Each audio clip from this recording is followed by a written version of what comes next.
Oh, it's time for Scotty Talks. What up? Say what, say what, say what? Ooh, say what, say what, say what? Hello, everyone.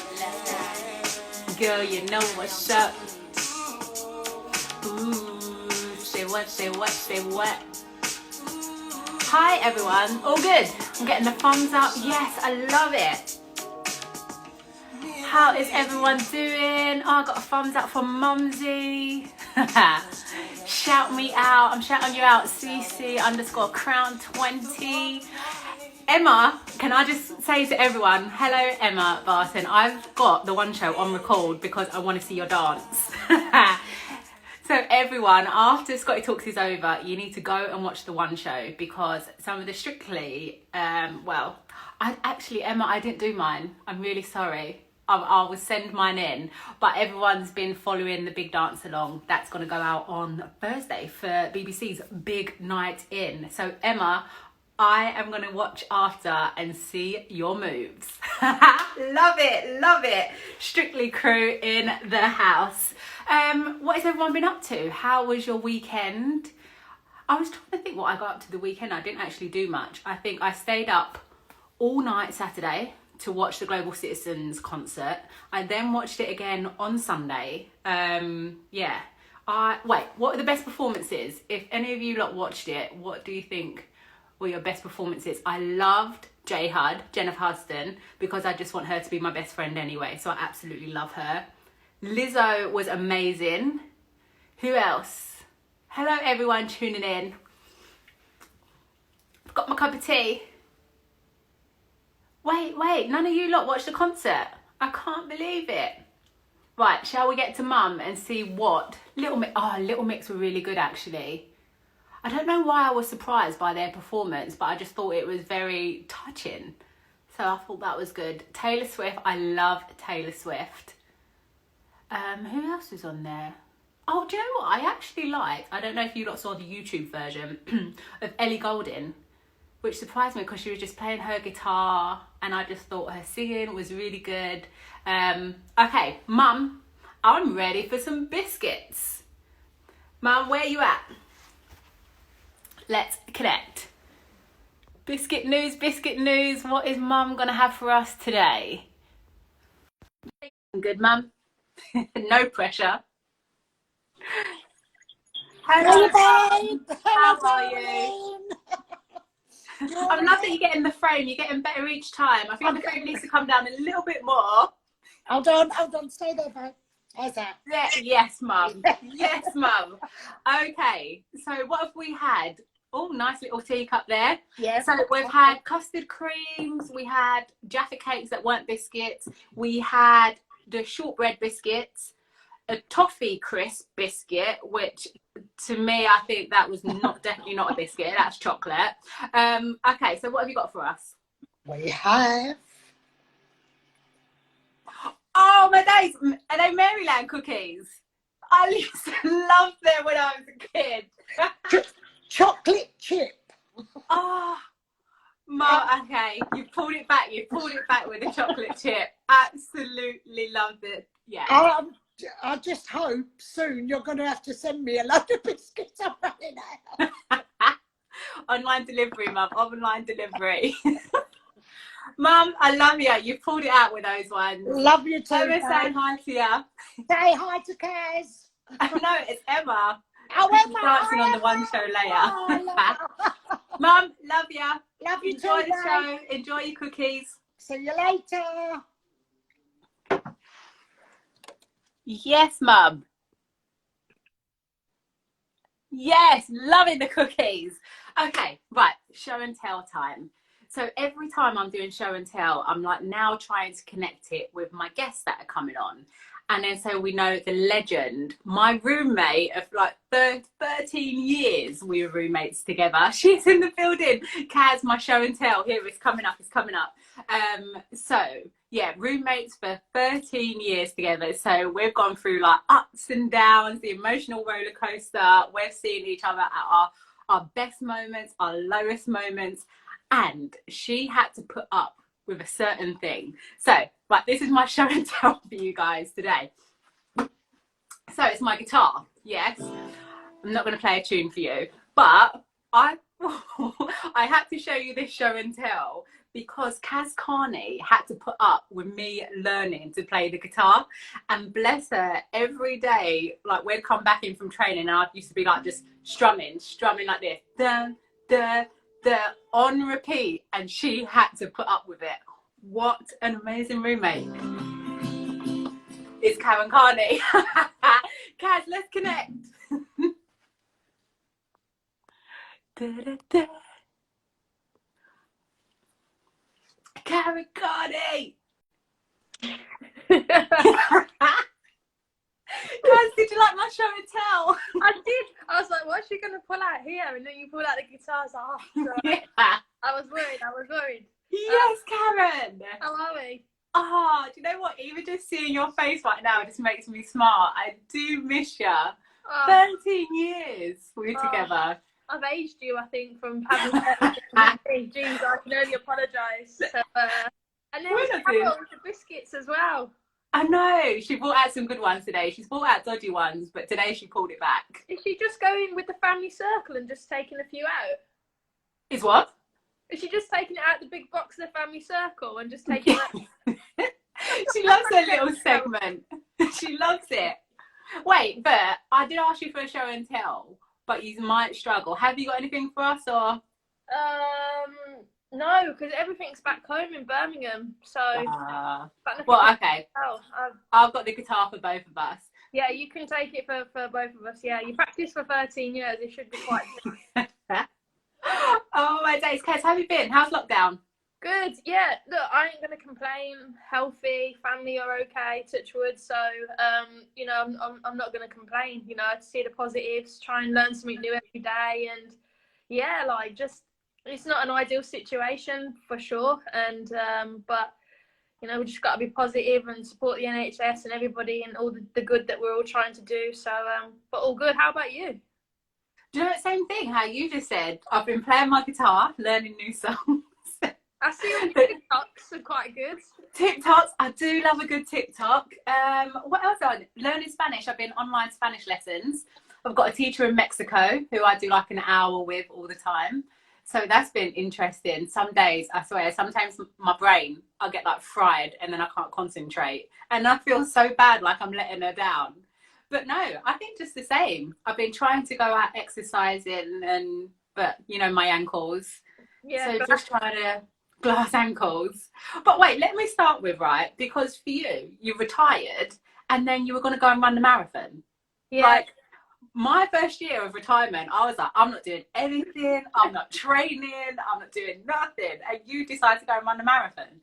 Yeah, I don't know how I got into it really. I think I just started doing the odd runs in like the August, and then someone just said, oh, make sure you sign up to do something. So I was going out for the odd run, and it was literally like 2 miles, and I was like, this is a struggle. And then I thought, oh well, I'll sign up and I'll do the half marathon, and started training for the half marathon, and then like really loved it, and I'd done it in the October, and then I crossed the finish line, and my mum went to me, you know what you've got to do now, don't you? And I was like, go to the pub, chill, yeah, just do what I should be doing when I'm retiring. She went, no, you've got to do the marathon, and I went, all right. And I thought, oh, maybe not. And she goes, and you know you've got to do it for. And I thought, oh, I ain't got a clue. Like, and she went, you've got to do it for Steph's husband. So then it was like, well, I can't say no to doing that. It's for the right cause. And Mrs. C says you got to do it. You got to do it. So yeah, signed up for the marathon. It was meant to be on Sunday. For the Derby Rimmer Foundation, but so I'll be doing it in October now, October 4th, and I'm doing it with Stephen Warnock, who I believe you gave advice for today about Spanish lessons.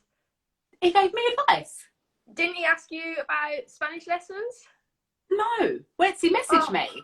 I've completely oh no, I pied him off. Yeah, No, I didn't.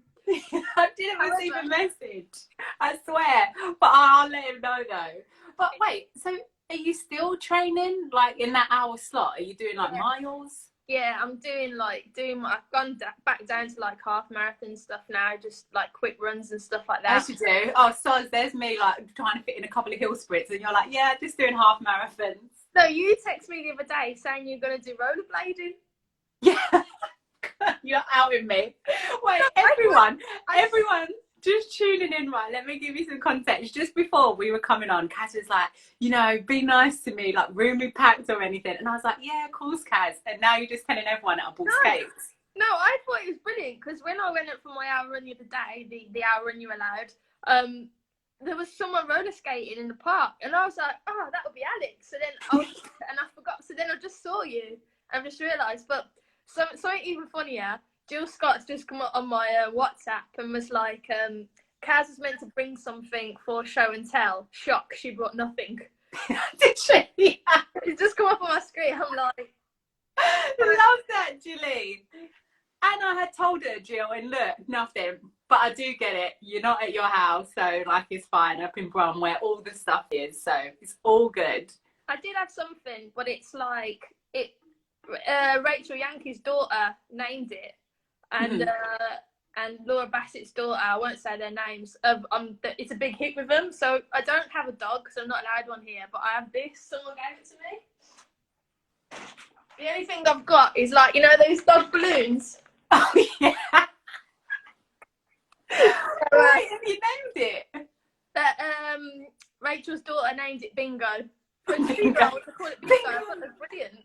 Do you know what? I bet a lot of people in lockdown are doing stuff like bingo and everything. I'm surprised my mum's not signed up to an online thing with like a Zoom chat with her friends.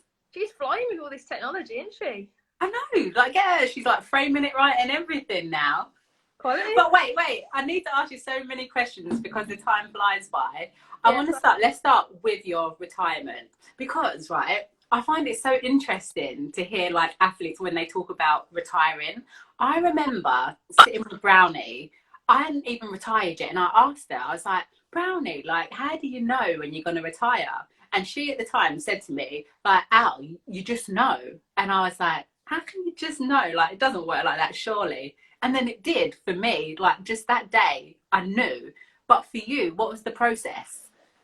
I think it was the same. The penny just dropped and just to say, you're too old, quit. Can't do it no more.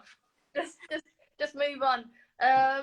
No, I don't know. I think I'd been thinking about it for quite some time, but I just wasn't quite ready. And then eventually, I think I came back from the She Believes in the January, and I thought I was gonna play one more season for club.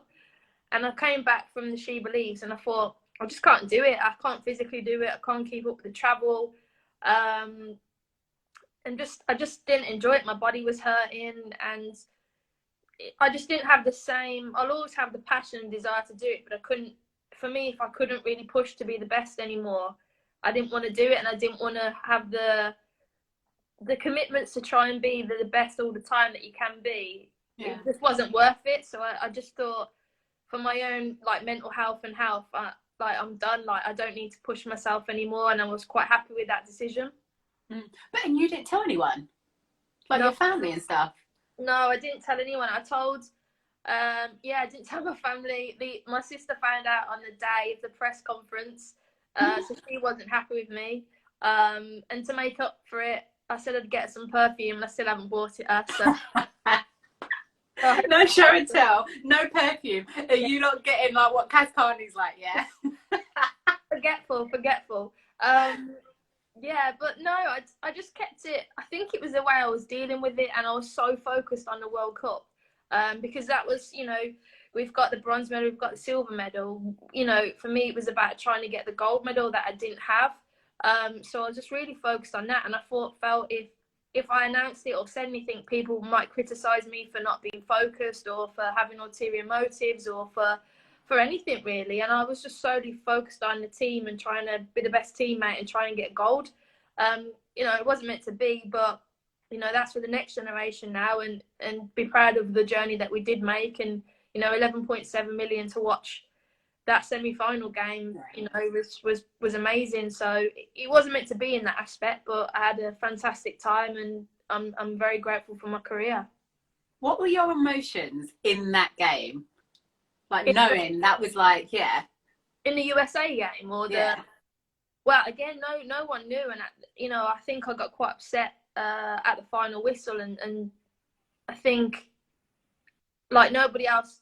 You're kind of in that mode, and I knew that was it then. I knew I was done, and I think I stayed in the ground afterwards, and I went and sat in the dugout on my own, and I just like looked around the stadium, and I knew that was it. And then I went into the centre circle, and I went and had a photo, because that was being my last competitive game in essence. I know I didn't get on the pitch that day, but I think that for me was kind of like, you know, closing that chapter and just dealing with it. But you know, it was really upsetting because it just was the end of a dream, really. You dream of a gold medal at a World Cup, you know, like yourself when you're a little girl, and not to do it was heartbreaking. But you know, there's more important things in life, and you know, at 31, you know, that I've still got, at that time when I retired, I've just got the rest of my life to look forward to, and I chose to see it as that decision as well. that's what I mean. It's like, it's a weird feeling.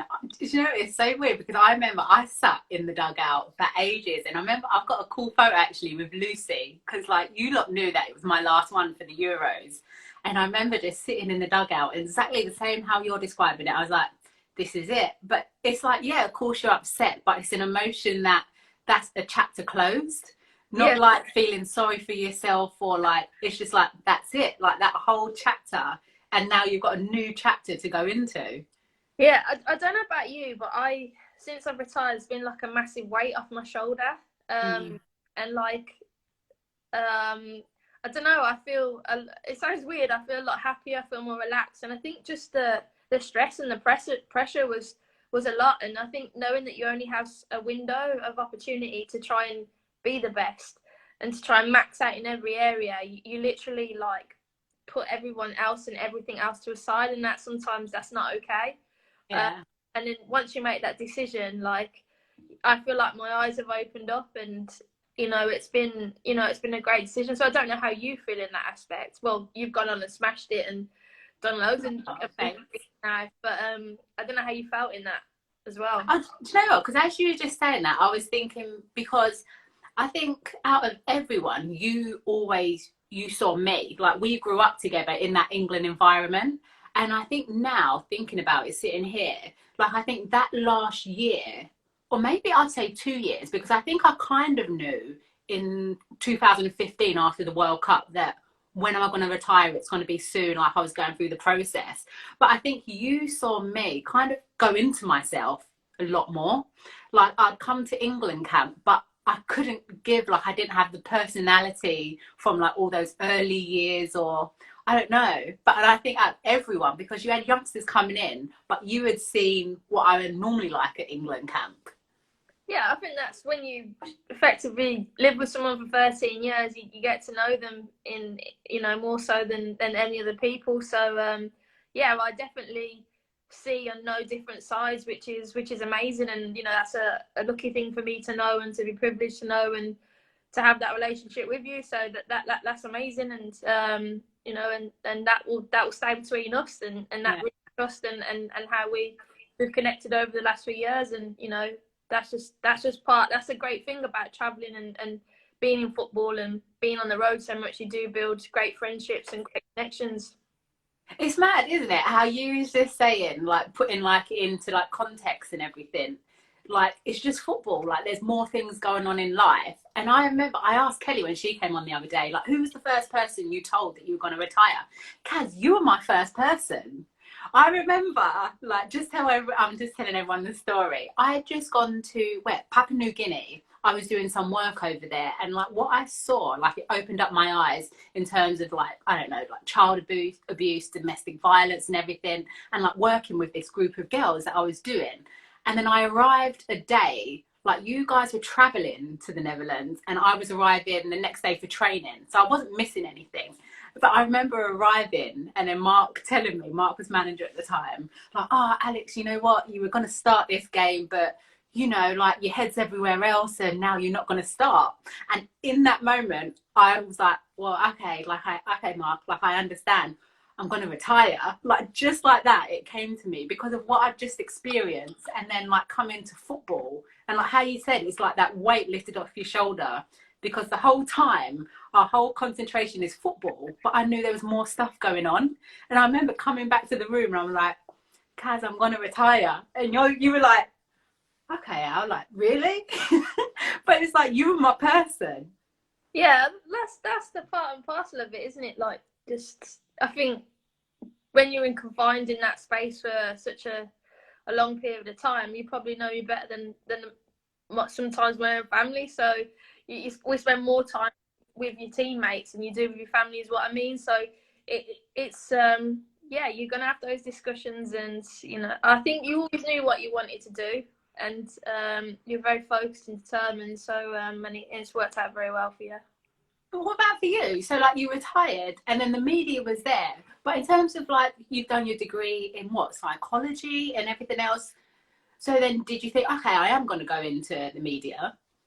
No, it just first person I told when I knew about it, when I got back from She Believes, was my agent, and I think with women's football we're not, we probably don't, as soon as you finish you've got to find a job the next day. Really, we don't have that luxury and that cushion of financial stability. So I went to him and was like, look, I really want to retire, is it feasible, can we do it? And he went away, give me a couple of days, and to be fair to him, within 24 hours we had a media opportunity.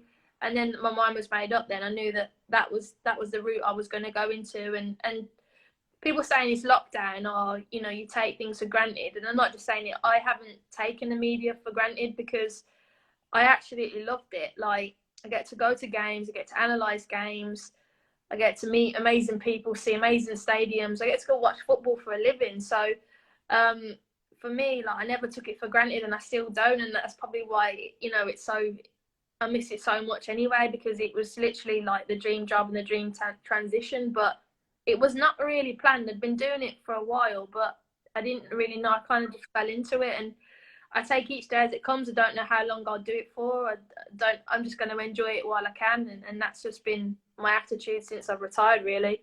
Yeah, I think that's exactly the same. Like, when I'm sitting there and I'm like smiling, or like I'm talking about football with like passion. One, because we love football. Obviously, we've lived and breathed it. But it's the same. Like, oh my gosh, I get to sit there and like go to all these games and talk about football. Like, so for me, it's just like amazing.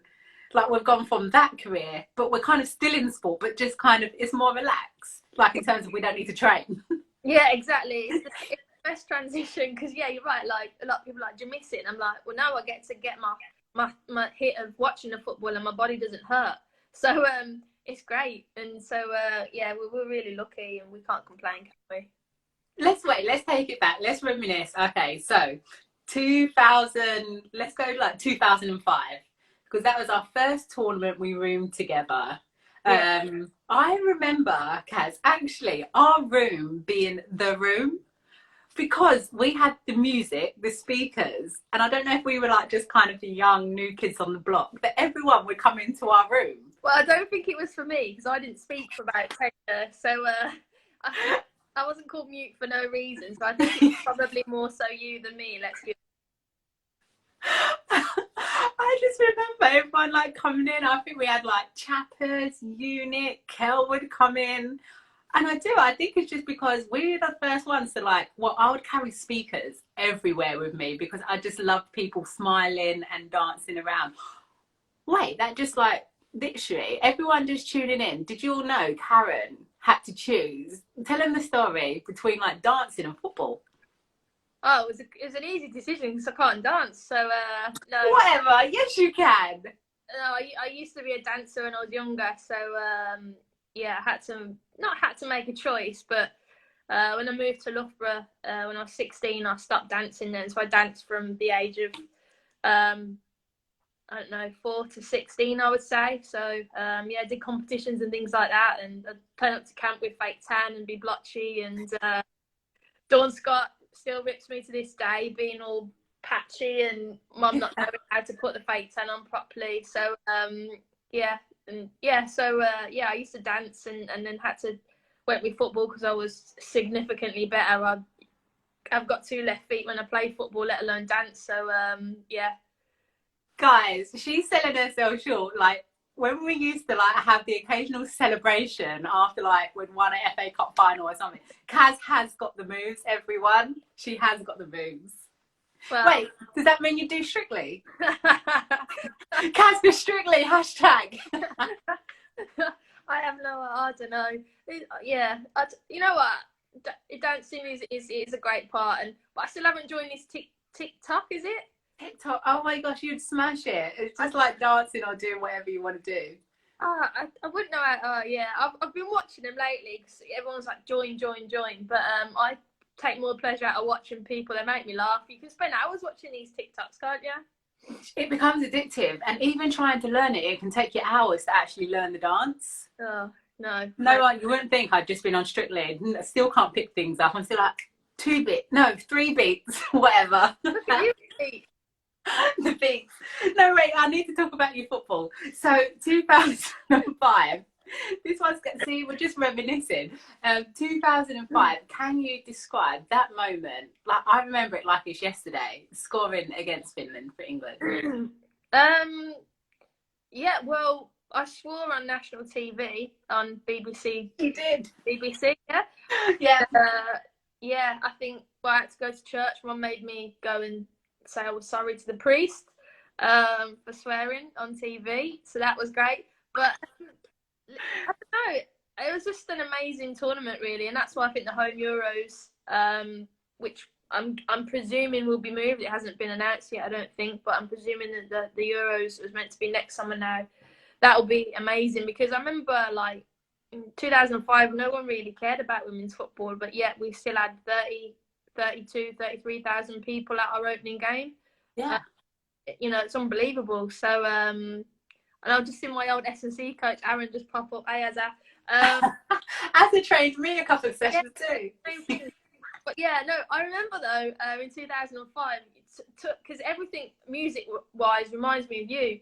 You had a Peugeot, and I remember you taking me and you going out. I don't know how we escaped. It was like Alcatraz, get out of Alcatraz. And going down in your little Peugeot with the windows down, and you just blaring music, going down country roads. And I think you must have probably had to sign for something. I was too young to be like my parent for the afternoon or something. But yeah, no, it was an amazing tournament in England, and the fans were great. And I just think that you know, if people get behind him for the one coming up in, you know, 18 months or so time, it will be the best tournament that the girls will ever be a part of. So you know, it's incredible. Do you know, that's different. Like how we said, no one was really like interested in women's football, but to still get the crowd that we did, it just goes to show there was interest, but it's just that we never kind of knew about it, or we'd been told something different.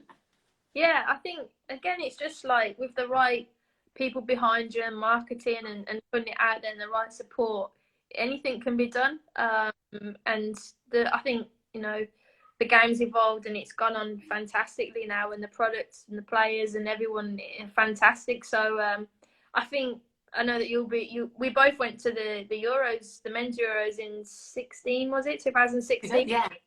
And for me, that was the first time I was like a fan at a tournament. So I'm really looking forward to the women's Euros, because, you know, to sit back and be an England fan and to have like probably no real affiliation with it more than just a fan basis, because we're kind of out of it.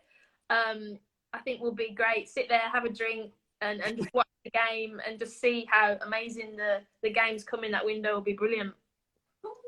I was going to say, what do you mean? You're most probably going to be working on it, and so you still do have that passion for like England, but then having to say stuff on it.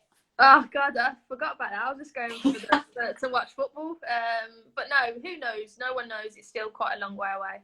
It's true. Do you know what? Let's just talk about Azza actually, because he's just come on. I want to give people the context of actually the times of how we used to train then.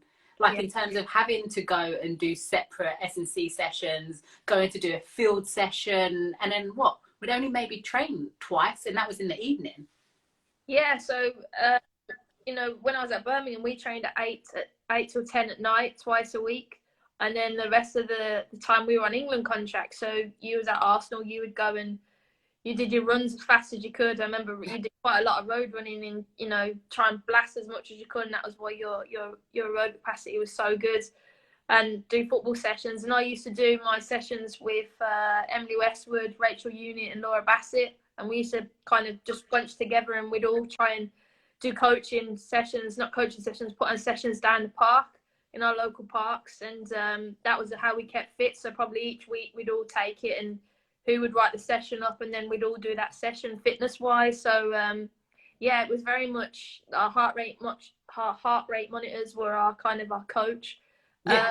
And it's pretty similar to lockdown now, really, that you had to be quite creative. We didn't have many resources, and you know, you go to the park and you just figure it out. How many times a dog had burst my ball, a dog had urinated on my bottles, had stolen my cones. Yeah, so we kept it. It was very real at the end of the day, and that's why I kind of see football quite simple, really, because it's just like go down the park, have a kick around, and you know, it's a privilege, isn't it? You know, that just makes me laugh about the cones. The amount of times I had to shout like, please, not on my cone, get your dog away from my cones. The thing that used to annoy me is like I feel really, really bad. It's like yeah, I'd like use like a small area of the football pitch at my local park, and like the dog walkers would just walk through it, stand in it, would be like counting the pigeons, and I'm like, you've got like three, like how many acres of land? Please go and walk around my cone. I'm having a Pilco moment now, and they just stand right in the session. And I'm like, I don't get it. I don't get it. Yeah, like they used to see me like sprinting doing my box to boxes, but still be there, and I'd have to like go round, and they'd still be just looking. I'd be like, come on now. But I was thinking earlier, in terms of Kaz, all the players that I've played with or whatever from right back, our pairing for you was my best partnership ever in terms of England, Arsenal, because I just felt like I didn't have to think when you were in front of me. It was like, I don't know, I had this connection with you. I knew if you were coming in field or staying on the wing, it's like it all flowed, and I loved those moments playing with you in front of me. Thanks. Well, you did all my defending, so thanks. No, I think again it goes back to you know, played together at Birmingham, Arsenal, at England. We roomed together. There was obviously, you know, a really good connection there, and an absolute respect. And I think our games quite complemented each other in terms of I would just go and roam, and then you would just dart into the spaces that were kind of left, and it was quite dynamic. And you know, we had fantastic players around us as well. We really did. We had a great squad, and I don't know. For us, it was just effortless. I think again, it was just training and constantly playing with each other on a regular basis. But you're right. It was a very key partnership in that aspect, and I don't know. It was just natural as well, which we were both quite lucky about, and I think our strengths kind of complemented each other as well. For you, did you have a favourite position? I did like playing right wing. I did, and then I really liked playing in the 10. I think that was probably where I was more. I think a lot of people know that when they've played with us, I'm quite. I'd say a bit of a maverick. I'll go and do what I want. But I will work very hard, or I did. I worked hard for the team, but I think so. Being in a 10, you had that kind of freedom to go wherever you wanted. Whereas when you played out wide, I'd say you were very disciplined. But no, I think for me it was just I just wanted to play, and you could have put me anywhere. I think I would have loved it. So it didn't matter to me. And wait, you did start obviously at Birmingham, your hometown club. What was the decision then to then come and join Arsenal? I think when I did 2005, then people started to know me. I think I remember being the water girl, and like no one would just pick up the bottles. No one really knew who I was. And then I scored that goal and did well at that tournament, and then suddenly everyone kind of wanted a piece of us. So it was a bit like, and I think Arsenal then came knocking on, and I give credit to Vic. He came down and met me and my parents. He drove down to Birmingham, and he went, yeah, I really want to sign you, but I still think you're too young. I think you should stay and wait another year. So I stayed at Birmingham, and then we kind of knew then I was going to go to Arsenal. And the way that Arsenal was, they were the best club in the country by a country mile, and one of the best clubs in Europe, and they were chasing that Champions League. And that was the biggest pull for me. Is I think in my career it was always go in the same club, has to go in the same direction that you want to. And I was very ambitious, and Arsenal was very moving in the right direction and had all the best players really. So why would you not want to go and be a part of that? And like yourself, we scored the winner.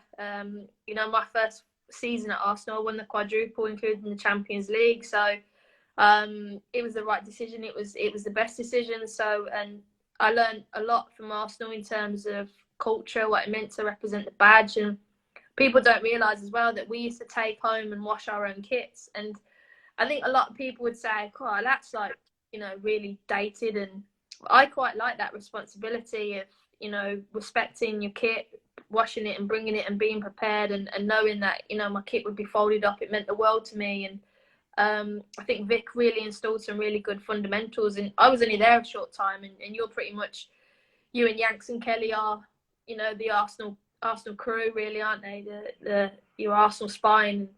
So you probably know more about it than me, but you know, it was a great decision. It always used to be like, remember like who you are and who you represent. So even if you didn't, like right now, if I'm not even sitting in my tracksuit, you're still representing the club. Whoever you meet, you're still representing the club. Like he always had these like little nuggets that he would like install in you to be like, yeah, that's what it means to play for Arsenal. Just even you saying about the kit, like I remember every match day, like my thing would be like ironing my shorts. I can't have my shorts need to be like, they can't be creased or Vic will tell me off because it doesn't look professional. So I used to be there like ironing my shorts. Even just like little things like that. But that's how Vic was. And I don't know. I don't think people understand how much Vic actually did for the women's game to help it get to where it is. Oh, he was massive. You know, he's the only person I call boss or gaffer. Don't call anyone else that. But him, I have the absolute utmost respect for him. But I won't say what other player it was. But because we used to wash our kit and we played in really bad muddy pitches, me and another player tried to come up as clean as possible, because we knew when the mud stained on those white shorts, you only got one pair, you had to make it last. So it was our aim every week to try and stay as clean as possible. Or unless when we played in the Champions League final, was it FA Cups we got a new kit because they had to have like the branding on it, and then we walk up and we play at the Champions League final and Vic had got this kit for us, but how many sizes too big for it was. We were like, what, we have to play in this? Yeah, it was like having a parachute attached to your running because it's that big. But no, we still won, We still won. Do you think coming to Arsenal, because then Emma Hayes was the assistant coach then, that's when your connection started with her, because then she then signed you to go to America? Yeah, she was good, because in that first season at Arsenal, I sat on the bench quite a lot. And, you know, and I think she was really key because she kind of knew I was young and we joined at the same time, and she kind of always put an arm around me and say, look, be patient, you're at Arsenal Football Club, you know, take your time. Kind of really built up a good connection with me, and just really, really encouraged me. And I think she believed in my talent and my ability at the time. And then as I got stronger, I started to start more and more for Arsenal then. And then she took me to America at 21, and then later on in my career at Chelsea as well. So she was massive and has been a massive part of my career. I think that's the thing. I suppose it's those little things with Emma Hayes. Like, no one kind of knows that. I remember there was a time, like how I was like, I want to be the best right back in the world. Like, I don't know, but during the England camp, like Hope didn't like you talking about that. She's like, no, you can't put it out. I'm like, but I want to be the best right back. And I remember Emma Hayes taking me to the side and was like, right, you want to be the best right back? We need to do more sessions. And like, she used to take me and do one-on-one sessions with me to like push me to be like, well, you want to be the best right back, you need to be doing this. Like, I think she has that ability to see things in players. Yeah, her recruitment is she like you said, she sees things that maybe other people don't see. And she's definitely changed in her management as she's you know, gone on in her career. I've seen that because she's not an assistant, she's a manager now, and she's kind of like a CEO of Chelsea Chelsea women, she sees bigger pictures, and the infrastructure that she's put us up the club through is an absolute joke. How much come on through her and pushing and pushing. And what I really like about her is that, you know, I think us sometimes as English we're a bit nervous to ask, and she just goes in and like demands, and she's like, no, it's standards. And maybe that's the Arsenal thing, you know, that we learned. But it's like, well, why can't we have that pitch, or why can't we have better, or, you know, why can't we have a training ground, or why can't we have this? And it's like, I like and respect how she sees no barriers, and I really respect that about her. Do you think, in terms of when you went over to America, what lessons did you learn about yourself? I learned that I needed to be more outgoing. I need to be mentally stronger. I think I was really, really skinny. When I went over there, I wasn't really strong enough. I had technical ability. I think, like, the English game does, a lot of English players have really good technical ability, but when you go over to America, you get found out physically. So that was the stuff I think I needed to do. And I think a lot of it was off the pitch for me I was this quiet, timid, you know, 21-year-old, and I needed to come out of Yeah. Yeah, I needed to grow up, and going to America really, really did that. And again, it taught me a lot of lessons about physicality, and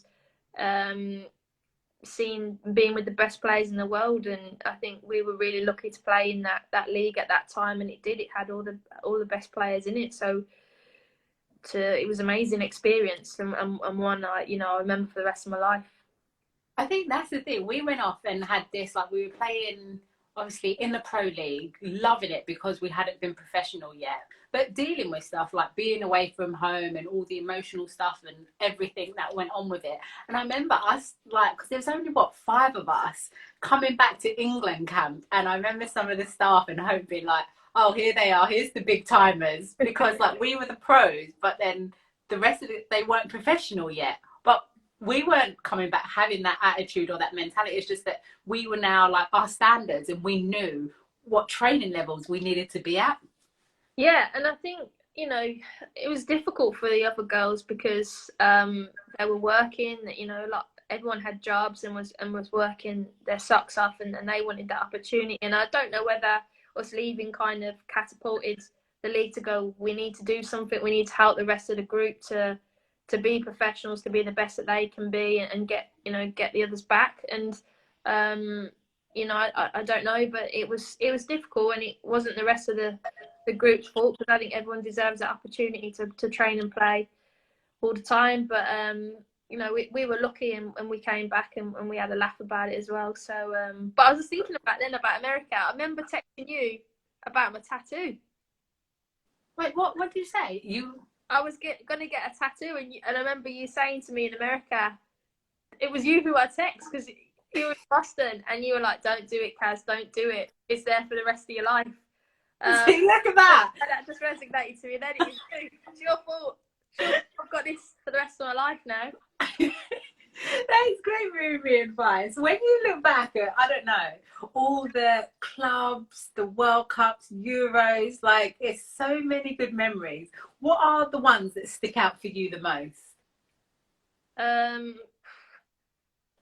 think, oh God, they're all so good, aren't they? I don't think it's tough. I think the Euro 2005 was great. It was my first tournament. 2007 was our first World Cup for everybody. So, like, the buzz and the atmosphere, and being in China, and I don't think many people had ever travelled that far and spent that much time out, and it was just new. I think then in between that wasn't great then, and then 2015 was unbelievable. Where I think it really put us on the map. 2012 was amazing as well. You know what? I just had a memory of. Oh no! Like us. Don't say anything. This is it's not. No, do you remember? Like, this is so typical of us. It's going to make us sound boring, but I think it was the 2007 World Cup when DVDs were a thing. Okay. Me and you, I don't know, it was this man down on the corner would sell us DVDs, and we binge watched 24. Do you remember? We watched every episode, and you got me in. What was that doctor's one? Grey's Anatomy.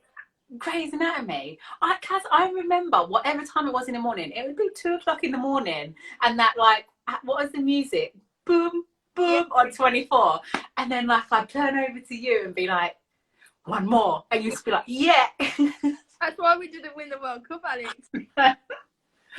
Binge watching bloody 24 till whatever time in the morning. No. That, and then, do you know what I was thinking earlier? Because your mum knew that I loved cooking as well. You used to come to every England camp and bring me Sainsbury's recipes.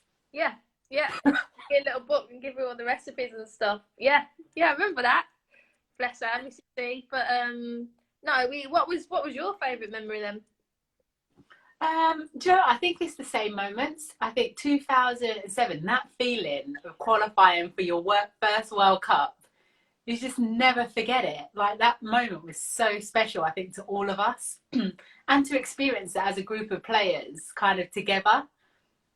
No, yeah, it was good. We've been really, yeah, we've worked hard for it, but we've been really lucky. We've had some great times, and I think as well we had really good people as well, and had such a good laugh. And Yeah. I think because we probably our journey into women's football, it wasn't really given to us. We had to work hard for everything. I think it was that the people was really special as well, so that was pretty cool. You know what, I've just seen Scotty, Dawn Scott as well, is just on there somewhere. And I think that's what I mean. I think we all went through this whole transition together. I was waiting for a Dawn Scott question. Was you? Yeah. What have you got for us, Dawn? What have you got for us? Do you remember the first time Dawn Scott brought in weight programs for us all? I remember. Do you remember when the helicopter was meant to be landing on the pitch and Dawn was like, "No, 2 more sprints." Yeah. She used to, everyone tuning in, used to like go away, do all this research, which makes her absolutely the best, and this is why we kind of went on that journey, and then come back and be like, right, we need to be doing this, we need to be doing this, our nutrition, just everything that she had. Yeah, no, she's I'm glad she's back with us now. So yeah. Do you think you're going to management, Kaz? Hell no, I haven't got my badge. Yeah. I think the stress of playing was enough, and I clearly didn't cope with that very well. So I think trying to manage other people would be yeah. I don't know. In this lockdown though, it's been weird. I've been watching like so many webinars, coaching sessions, like really trying to learn, and like I have been writing loads of stuff down, and I'm quite obsessed with tactics and maybe an analysis of the game. But and because I think you've experienced it, when you're a pundit, you don't want anyone to throw the gender card at you. So I think I watch 4 or 5 games a day, and when I'm doing a game, just because I just want to be respected as a pundit, the same as what you've said. So you do pick up like tactics and things like that. So maybe in time, I don't know, because there's something missing, and I don't know what it is. But at the same time, it's a lot of work and a lot of time, and I'm not sure I want my life a little bit more, so I'm not sure I want to give that up. I think that's the thing, how you just said, like going in the transition and then sitting there. My thing was that I never wanted to shy away from if I had an opinion, and like not being scared to be like, well, no, this is what I actually see, how I'm seeing the game, and sitting there and being brave enough to say that. How have you felt in the environment? I think having an opinion was a bit tricky at first. I think I probably sat on the fence a little bit too much, and then I think just people encouraging, just saying like, just say what you actually think. You've got an opinion. You know it. You research it. Just say it. So yeah, I struggled at first, and I think I'm still learning. I'm new to it. Like we've played football all our lives, but then being on the screen is very very different, and having things in your ears and people talking to you, and then live, that's very intimidating. So you've made the transition look very simple, whereas I'm like stressing half the time. But I think it has its challenges, but like I said, I wouldn't change it for the world. I love it, and I'm really grateful. You're not stressing. You like sit there. I've been watching it. It's like crazy as well because like we're kind of like passing ships as well at BBC. Because Yeah. I just finished a show, then you're doing the one after. I'm like, I see you soon, Kaz. We'll catch up. But my thing is like, and I still do it. Not that you can over prepare, but I want to know everything. Like, but it's the same as football. You'd never turn up at a World Cup not fit or like not knowing about your opponent. So for me, it's the same when I'm doing a game on TV. It's like I would never just turn up and rock up and feel like, oh yeah, I can just get away with not knowing anything and like blagging it. Like I want to know. I want to like educate myself and learn. Yeah, I think you've hit the nail on the head, and I know that Laura Bassett says the same thing. Like, you know, you don't want to be underprepared. You wouldn't do it in a game. You wouldn't do it. You don't cut corners. So it's the same in your preparation for the media. And I like watching all the games. And sometimes you're right. You can maybe overstimulate your mind. And when you want to be on TV, you have to simplify it and be punchy with it. And that sometimes can cause a bit of havoc with your mind when you're saying it. But you know, I'd rather be sat watching games and preparing than doing anything else. So again, like I think, you know, I know that you feel the same. We've got the best jobs to analyze football and talk about it. It literally is a dream come true. Okay, I've just seen some of the comments because normally at this time I do the questions what everyone's been sending in all day. All right. So let me fire some of these questions at you. Thanks for the reminder, guys. Loving that. Yeah. So put aggressively answer the questions. Answer the questions. She's going to answer the questions. Okay, this one is Keski2. Why the nickname Lizard?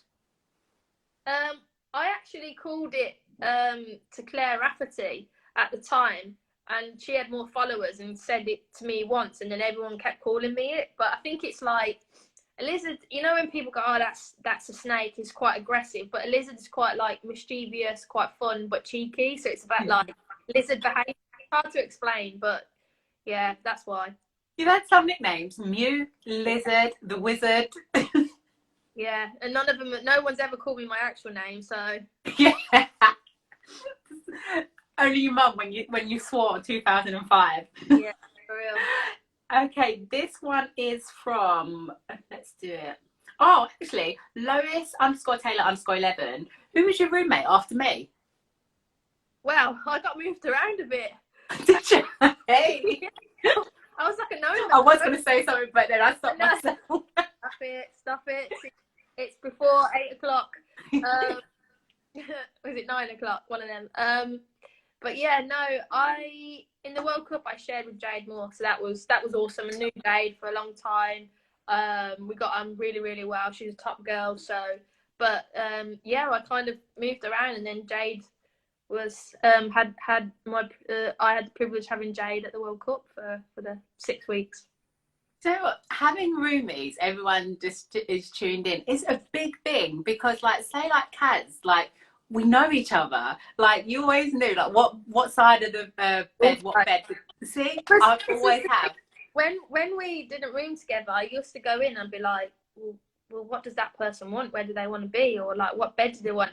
And yeah, it was weird, but yeah, I knew that. I walked in, I was like, well, that's my bed. It's the furthest away. She has the wall side, and I don't know. It was just it's natural, isn't it? Just easy. Yeah. Like, I don't even know why I like wall side. I just always had wall side. Oh, people were asking about my whiplash as well from you stealing my pillow. Oh, what about it? This is why I had to put up with everyone. In the middle of the night, she'd steal my pillow. Yeah, well, yeah, sorry. You've done all right now, so you're fine. You looked all right on Strictly, so you're fine. This one, oh, do you know what? I'm going to answer this one after you. Creativity, good name. Funniest thing that has ever happened during a game? I've got one of you. I think I know. Was it in China? Yeah. Go on then, Alex. Go on, no, you tell him. Oh,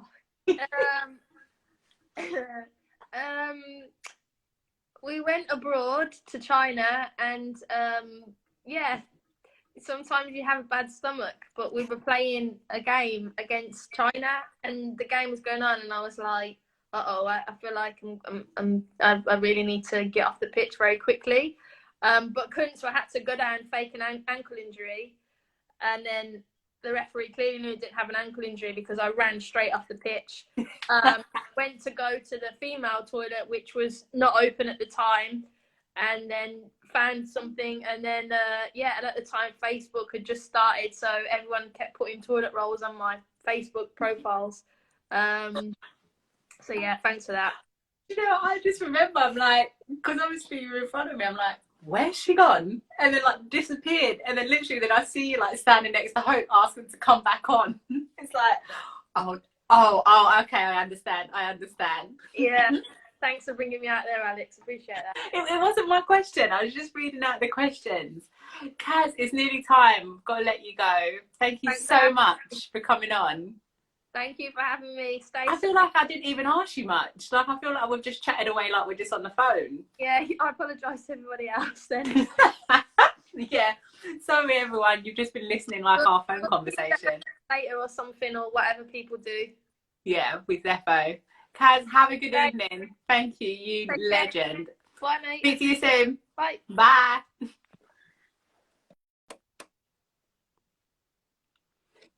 What an absolute ledge. Sorry, guys, I've nearly gone over, so I still have time to let's go live with someone. Okay, who wants to go live? Let's do this. Right, who wants to go live? Let me know, let me know.